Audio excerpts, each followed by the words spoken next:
7 ఎకరాల భూమి ఎంఆర్ఓని బలి తీసుకుందా? ఎంఆర్ఓ ఇంట్లో ఉన్న ఆ ఫైల్ ఏంటి? ఆ ఫైల్ కోసమే వచ్చి చంపేశారా? ఎంఆర్ఓ రమణయ్యకు ఆ 7 ఎకరాల భూమికి సంబంధం ఏంటి? గజం కేవలం 26,000 రూపాయలతో 165 గజాల భూమి కేవలం 52 లక్షలు మాత్రమే. హత్య చేస్తామని ముందే చెప్పారా? ప్లాన్ ప్రకారమే నిందితుడు పారిపోయాడా?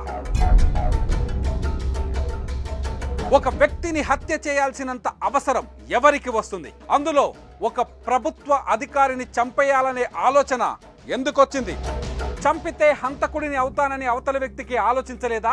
విశాఖలో ఎంఆర్ఓ రమణయ్య హత్య వెనుక అస్సలు రహస్యమేంటి? ఇప్పుడు ఆంధ్రప్రదేశ్లో జరుగుతున్న చర్చ ఇదే. జీవీడి ప్రసాద్ అని చెప్పి ఆర్టీసీలో వర్క్ చేస్తుంటాడమ్మా. ఆయనేమో చంపుతామని గట్టిగా బలంగా బెదిరించాడు. మా వాచ్మెన్ సెల్ నుండి ఆయన ఫోన్ చేయడం జరిగింది. ఆయన రికార్డు తీస్తే మొత్తం ఇదంతా బయటకు వచ్చే అవకాశం ఉందని మాకు అనిపిస్తుంది. ఎంఆర్ఓ రమణయ్య హత్యకు విజయనగరం జిల్లా చీపురుపల్లిలోని 7 ఎకరాల భూమికి ఏదో లింక్ ఉంది. ఎందుకంటే అనుమానితునిగా భావిస్తున్న రియల్టర్ ప్రసాద్ రాత్రికి రాత్రే విశాఖ నుంచి పారిపోయాడు. విమానాశ్రయంలో అతని ఫోటో పోలీసులకు చిక్కింది.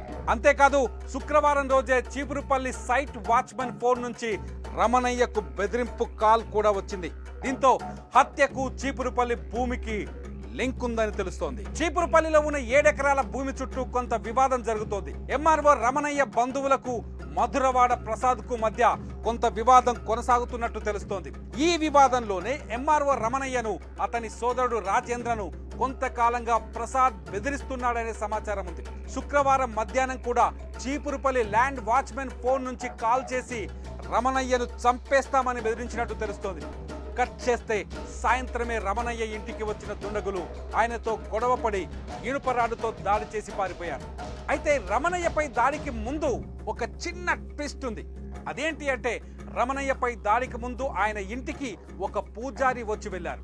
ఆయన తీసుకొచ్చిన ఒక ఫైలును జాగ్రత్తగా ఉంచమని రమణయ్యకు చెప్పినట్టు తెలుస్తోంది. రమణయ్యపై దాడి చేసిన దుండగులు కూడా అదే ఫైల్ కోసం రమణయ్య ఇంటికి వచ్చారని, ఆ ఫైల్ కోసమే అతని పైన దాడి చేశారని పోలీసులు అనుమానిస్తున్నారు.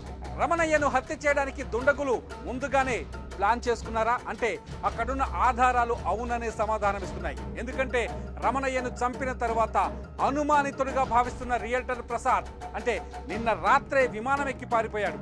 ఎయిర్పోర్ట్ సీసీటీవీలో అతని ఫుటేజ్ ని కనిపెట్టారు పోలీసులు.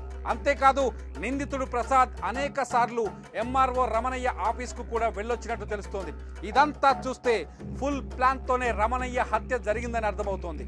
పారిపోయిన ప్రసాద్ కోసం పోలీసులు 10 బృందాలుగా వెతుకుతున్నారు. ప్రసాద్ ని పట్టుకుంటే కానీ హత్య ఎందుకు జరిగిందో తెలియని పరిస్థితి. అసలు హత్యకు చీపురుపల్లి భూమికి లింక్ ఏంటో కూడా బయట పడని పరిస్థితి. కాకపోతే ఒక్కటి మాత్రం నిజం, చీపురుపల్లిలోని ఆ 7 ఎకరాల భూమి కోసమే ఎంఆర్ఓ రమణయ్యను చంపేశారన్నది నిజం. చూద్దాం ఈ కేసులో ఇంకెన్ని ట్విస్టులు బయటకు వస్తాయో.